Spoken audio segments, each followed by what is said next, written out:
Welcome to the Level Up Artist Podcast. We're your hosts, Adriana Amay and Jackie Sanders. We're two art professionals sharing forward the advice and business lessons we have learned along our creative journeys. We talk to artists, leaders, and professionals to demystify the creative process and discover new ways to succeed as a career-minded artist. If you find value in these conversations, please go ahead and subscribe. This will help other creatives like you find our podcast, and you'll be notified when we drop a new episode every Tuesday. Now, on today's episode, we're going to take a little bit of time to unpack a very common concern and conversation for both artists and collectors, and that is if you should frame or not frame an original piece of artwork. So we're going to talk about a brief overview of some of your options, the pros and cons to framing your artwork, as well as tips and factors to consider when selecting a frame. So ultimately, as a huge overarching theme, as the artist, the thing to remember is that choosing if you do or do not frame your piece ultimately is your decision, but also being aware that it is also an artistic decision. It can really change the vibe and the energy and the aesthetic of your painting or your drawing or whatever your medium is. But you want to make sure that it's not a make or break factor, or that's not a break factor for some of your collectors or curators. Because even if, let's say, you like the frame, it might not be everyone's cup of tea. And that's a decision that you need to come up with that we'll unpack a little bit today. So when it comes to framing, you can frankly frame anything, whether it's a painting, drawing, photograph, a print, a textile, a collage, even 3D objects. Pretty much if you can make it, you can find a way to put a frame on it. Yeah, probably most things. Yeah. And with each of these, obviously we're going to be focusing mostly on the flatter 2D-ish versions like paintings, which is mostly what we do. But there's a bunch of different framing options, including and not limited to you have traditional wooden frames, there's modern metal ones, there's floating frames, which are actually my favorite. Look them up. Shadow box frames. You can do ornate Baroque with gold leaf and all that, all that carving and style. You can do gallery style frames, recycled eco-friendly frames. There's bold colors that you can choose to contrast your painting. There's matte board framing and acrylic frames. I mean, yeah, if you go to an art store near you, there's a lot of choices. And if you go to a framing shop, it's even more overwhelming, honestly. There's a lot. Oh yeah, there's definitely a big rabbit hole that you can jump in. And whether it's you making the decision or your collector, it can get very overwhelming. And so of course, this episode, we cannot go into exact detail. We cannot say you definitely need to use these kinds of frames. You don't use these kinds of frames, because ultimately we don't know the artwork that you're making. And ultimately that is your decision. But we are going to cover some of the pros, cons, and advice that we have talked to other artists about when it comes to framing your artwork or not framing it, so that you can actively choose what is the right decision for you and for your artwork. So to go over some of the pros of framing your pieces, first off, it can really elevate your piece. It can really shift the tone of the painting, and was kind of what some artists call as that quote unquote finished look, if done correctly. There's also an element of professionalism. So sometimes a curator or collector may perceive it as more elevated, the perceived value of the piece is higher, or they just expect that when they're purchasing artwork. There's also an element of that value addition. So it's perceived again as more finished. And so therefore they may pay a little more money for it. Also, logistically, there are elements of protection and preservation. So frames can protect your artwork from dust, dirt, and physical damage. Again, when framed properly, when proper safety measures are taken, it can really help increase the longevity of your painting piece and avoid fading. There's also a stability element. So it can provide that structural support to maybe a delicate piece. Maybe you did a work on paper, and once it's put into a frame, you don't have to worry necessarily so much about it tearing or ripping or bending, because it's preventing it from those things. And finally, it really can become part of your aesthetic as an artist. It can become part of your personal brand, which can be super great with one, brand recognition from collectors, but also if you think about displaying them in a room, having unified styles of frames can really unify your body of work. You think about a solo exhibition with a long, beautiful wall of similar sized frames, and each of the pieces are different. The frames can be what unifies a lot of your work together, which is a huge pro. Yeah, so those are some of the great pros, of course, but we definitely have to talk about some of the cons as well. So, one of the first ones that come to mind is going to be the cost, right? So, you're already paying for your canvas or whatever your substrate is, your materials, of course, your time and everything else. And now you're adding an extra cost out of your wallet to get a frame. So, high quality frames can be expensive, especially if you're getting them custom made, which can add to the overall cost of the artwork. And it is an upfront expense for the artist that you may not always make back. So obviously, if you have to discount it down the road or things like that, then you may not get some of that investment back. There's also the challenge, let's not call it a challenge, of style conflict. So inappropriate frames can detract from your artwork's appeal. If it looks a little cheesy in comparison to the high quality work within, or maybe the frame is so ornate, it takes away from, the contents of the painting itself, then they can kind of distract from each other.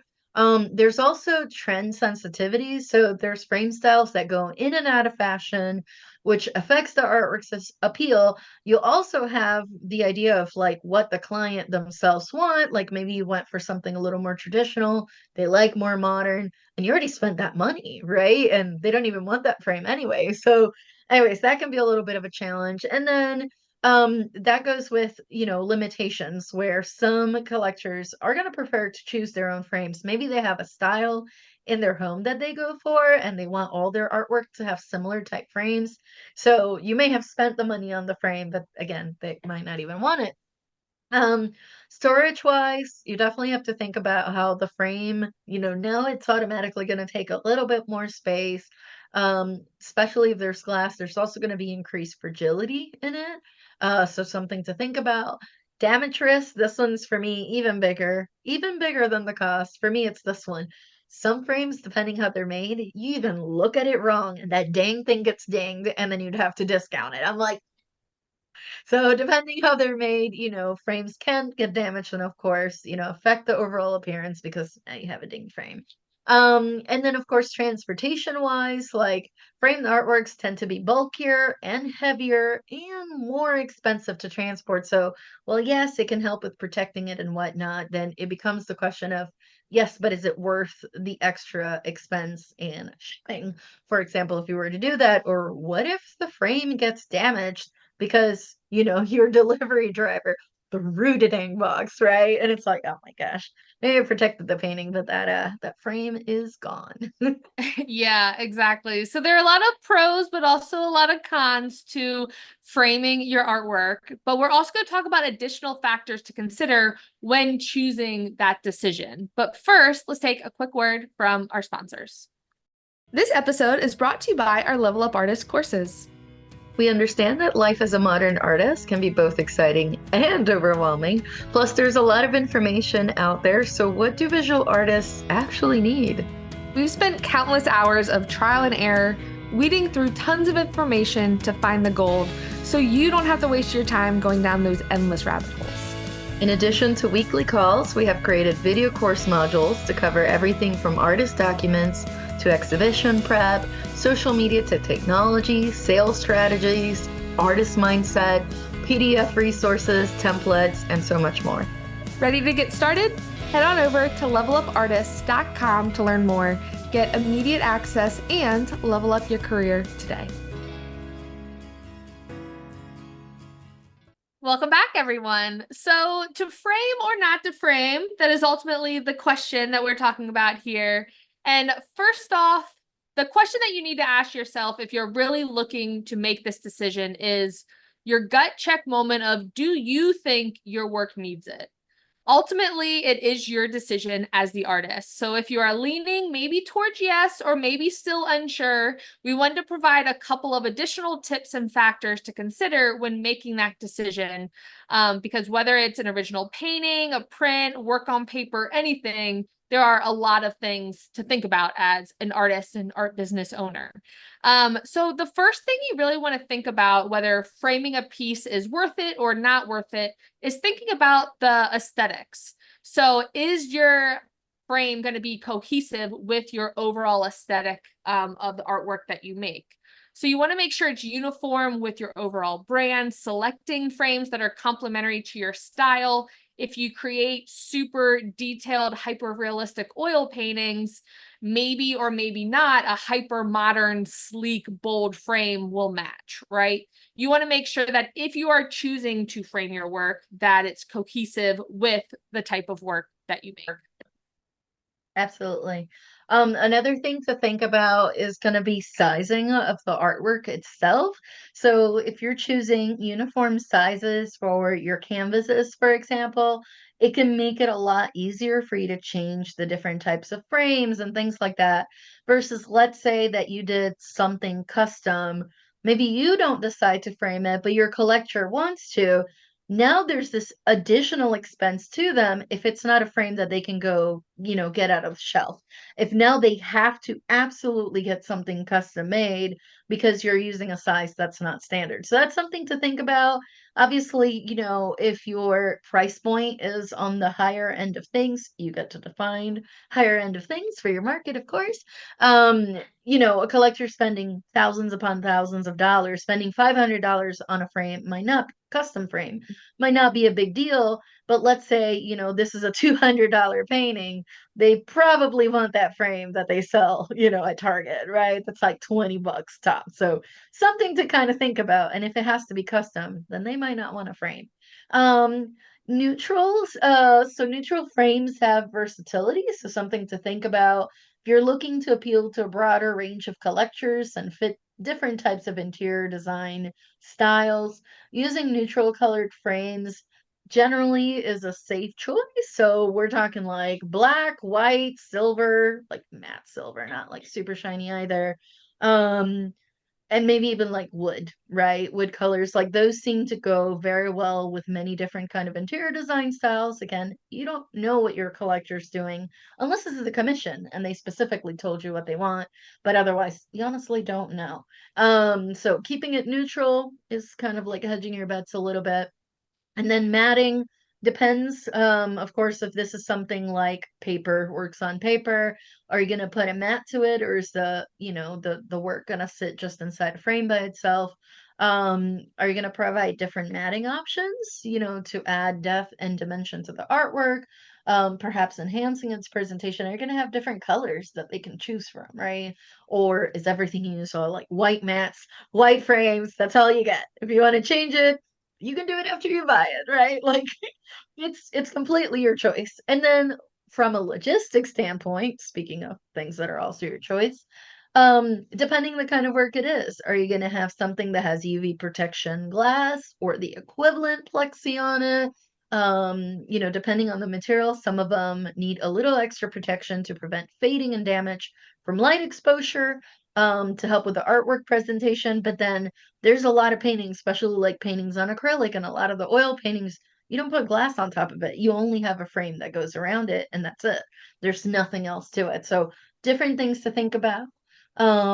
Speaking of logistics, transportation, of course, if you currently do or plan to ship your pieces often, you're going to have to think about what kind of boxes you're going to get. What kind of padding are you going to put around it so that they don't get dinged and destroyed during transport? Um, Especially for international buyers, are you going to still send it on a frame? Are you even still going to send it stretched, like a stretch canvas, or are you going to take it off the frame and let them do it when it gets to the other side and save them a bucket ton of money? Because you can send on stretch canvas basically everywhere in a tube, but yeah, if you have a big painting already on stretched, and on top of that you have a frame, it's gonna cost bundle, the bigger it is. And actually, some carriers, some sizes, they won't even do. So definitely stuff to think about. You have to think about the transportation and shipping of the thing. Exactly. And again, these are all personal decisions for everyone, right? Depending on the mediums that you're using, the scale that you're using, how often you do ship artwork, even if you're even open to that. But ultimately deciding whether you're framing or not framing can also be just a larger business decision too. It's a huge benefit of being an entrepreneur, being an artist, that you get to make up the own rules for your own business. So especially when it comes to pricing, you get to decide, are you going to offer pricing with or without the frames to collectors, especially if you have frames that are all similar size. If you typically work in similar size, you may have framing as an optional feature because it's just as easy for you to take the frame off one piece and put it on another, with pretty minimal expenses to you. You know you're going to reuse it, versus if you have a custom frame on a custom size piece, you may not decide to have that as optional because you already paid for that up front. So thinking about the pricing decisions for how it'll affect your business is also another factor. Or are you just going to kind of talk to the collector and say, hey, this is not framed. However, roughly it'll cost this amount. Here are your options. And then the onus is on them to purchase the frame after they have the piece. Another thing to really think about too is how you're going to market your framed artwork or not framed artwork. Are you going to lean into that as a selling point? You can potentially leverage that high quality, elevated aesthetic with a frame that matches your work by including that in your marketing material. To kind of justify the value up front, even if you don't directly say so, or leveraging choosing not to have them framed as also a huge benefit, saying that, hey, I have a one-page guide to frames that I like to use, but ultimately you're allowing them to make the decision that's right for their home. If they want to have a neon green frame around this abstract painting, great. If they want to have simple white or simple black, great. So be actively choosing and leaning into your choice of having your artwork framed or why you're not framing it. Leaning in both ways as a business can be super, super beneficial for your marketing. And ultimately, either decision can connect with your future collector, because ultimately you're keeping them in mind with this decision. Yeah. And before I wrap up, one of the last things that came to mind is if you're planning to have your work in a gallery or in an exhibition space, some of them will require you to frame. Unless, and always ask for alternatives, unless, for example, a lot of places will let you paint the sides of the painting, or if you already wrap up your design to the edge of the painting, you may not have to frame. And actually, for some collectors, they like those options instead. Say you're using a solid color against, or you're wrapping up the design, you're also giving them the flexibility of they don't have to frame. So that's something else to kind of think about, on the collectors and also on, the gallery or exhibition side of things of like, how can you make it look as finished as possible so that it doesn't have to be a thing you absolutely have to do, even if you don't want to. So some things to think about. So as we wrap up, just remember there's definitely a lot of factors to framing your work. We try to, of course, highlight some of the ones that came to mind as we were discussing this topic, but there's definitely a lot to consider, from pricing to the aesthetics to the logistics, things that may or may not make sense to your business. But ultimately, deciding to frame your artwork is a personal choice and it is completely up to you. So with that, we're going to go ahead and wrap up, and we hope you enjoyed this episode. As always, our blog will be linked in today's show notes, where you can find episode notes and links to all of our other podcast episodes. If you want to stay connected with us in between episodes, share your feedback, or have a question you would like for us to answer on the podcast, you can reach us through social media. I'm at May Art across all platforms. And I'm at J Sanders Studio on all platforms. And if you want to follow the podcast, we are at Level Up Artists on Instagram. You can also visit levelupartist.com to get immediate access to templates, resources, and course modules to level up your creative career today. Thank you so much for listening. We'll talk to you next week.